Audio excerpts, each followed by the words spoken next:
Hello everyone, कैसे हैं आप लोग। होपफुली आप लोग बिल्कुल ठीक होंगे। आज हम पढ़ रहे हैं मैनेजमेंट बाय ऑब्जेक्टिव। ठीक है, सो लेट्स गेट स्टार्टेड।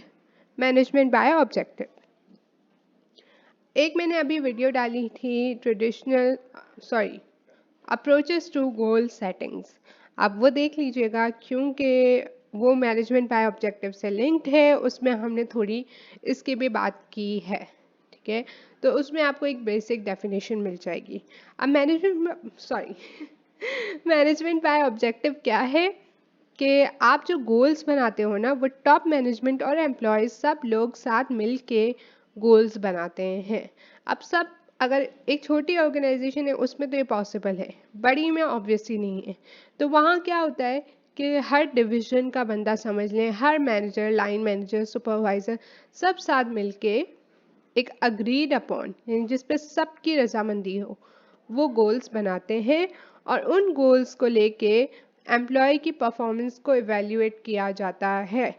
ठीक है, क्या ये गोल हम अचीव कर पाए हैं या नहीं, अगर नहीं कर पाए तो क्यों, क्या ये एम्प्लॉय के तरफ से कोई प्रॉब्लम था या इक्विपमेंट का था या कोई और इशू था। तो क्या हो रहा है, इससे हमें एग्जैक्टली पता चल रहा है कि एम्प्लॉय की परफॉर्मेंस कैसी थी, और अगर उनकी अच्छी थी और उन्होंने सिचुएशन और भी ख़राब थी लेकिन उनकी मेहनत से हमें बेहतर रिजल्ट मिले, तो हमें पता चलेगा कि वो तो और भी अच्छा काम कर रहे हैं। और सिचुएशन बहुत अच्छी थी पर फिर भी हमारी जो परफॉर्मेंस थी इतनी अच्छी नहीं थी, तो हमें पता चलेगा कि हमारे एम्प्लॉयज़ सही काम नहीं कर रहे। व्हाट्सोएवर गोल्स जो हैं वो म्यूचुअली अग्रीड अपॉन होंगे, और उनसे ही हम इवेल्युएट करेंगे कि एम्प्लॉय परफॉर्मेंस कैसी थी। इवेल्युएट मतलब देखना कैसी थी, वो क्या था उसमें, इस तरह से। Steps in MBO, the organization's overall objectives and strategies are formulated. आप objectives और strategies को formulate करते हो। Major objectives are allocated among divisional and departmental units.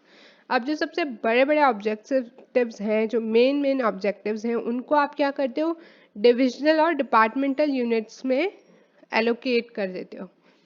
Unit managers collaboratively set specific objectives for their units with their managers. अब unit managers क्या है, जिसको आप टीम लीड भी कहीं कहीं कहते हो, वो क्या करते हैं, अपनी तरफ से वो देखते हैं ये गोल है तो इसमें मैं इस तरीके से इस पे काम कर सकता हूँ। ठीक है, अब आपने फॉर्मुलेट किए ऑब्जेक्टिव्स और स्ट्रेटजीज, फिर डिविजनल और डिपार्टमेंटल यूनिट्स के पास आए वो गोल्स, उनको एलोकेट हुए। अब मोस्टली ये जो हो रहे होंगे कि जो मेजर हेड लोग हैं, टॉप मैनेजर तो है ही हैं, उनके साथ जो डिविजनल डिपार्टमेंटल यूनिट्स के जो मैनेजर्स वगैरह होंगे, वो सब साथ मिलके उन्होंने ये ऑब्जेक्टिव्स बनाए होंगे, फॉर्मुलेट किए होंगे। अब उनमें से यूनिट मैनेजर्स क्या करेंगे, अपने लिए ऑब्जेक्टिव्स चूज करेंगे कि ये देखें, since this is the objective we are going to do this here. ठीक है, this is how we will cooperate. Specific objectives are collaboratively set with all department members.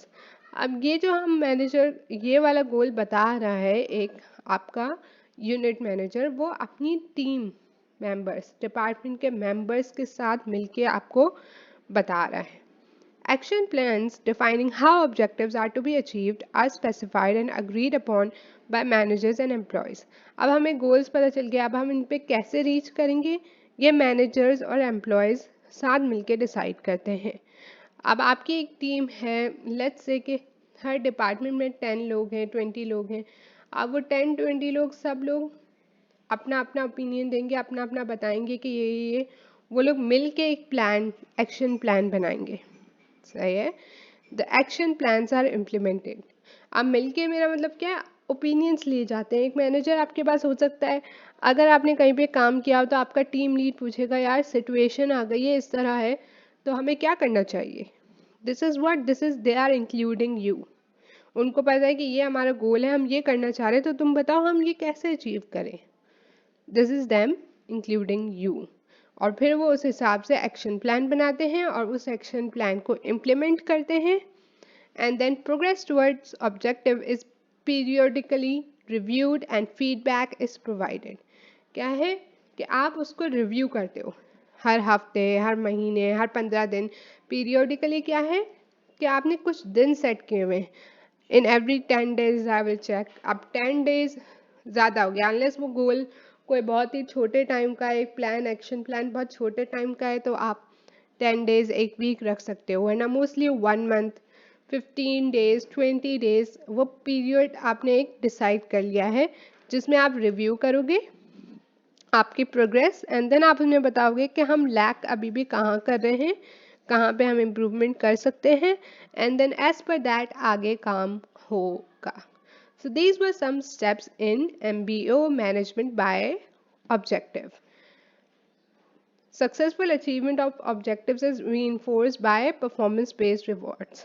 क्या है कि जो सबसे अच्छी अचीवमेंट करता है, जो जिन जिन एम्प्लॉयज़ ने, आपके डिपार्टमेंट्स ने जो बहुत अच्छे तरीके से ऑब्जेक्टिव्स अचीव किए, उनको परफॉर्मेंस बेस्ड रिवॉर्ड्स दिए जाते हैं। यूजुअली ये एम्प्लॉयज़ के हिसाब से होता है कि एम्प्लॉय ऑफ द मंथ होता है, और इस तरह से कोई ना कोई एक रिवॉर्ड दिया जाता है, ठीक है, अप्रेजल दिया जाता है। And that's it for this video. I really hope आप लोगों को समझ आया। इफ आया तो make sure to give this video thumbs up. अगर आपको समझ नहीं आता तो आप थम्स डाउन भी दे दिया करें, it's pretty cool. Do subscribe and share, and I will see you guys in my next video. Bye guys.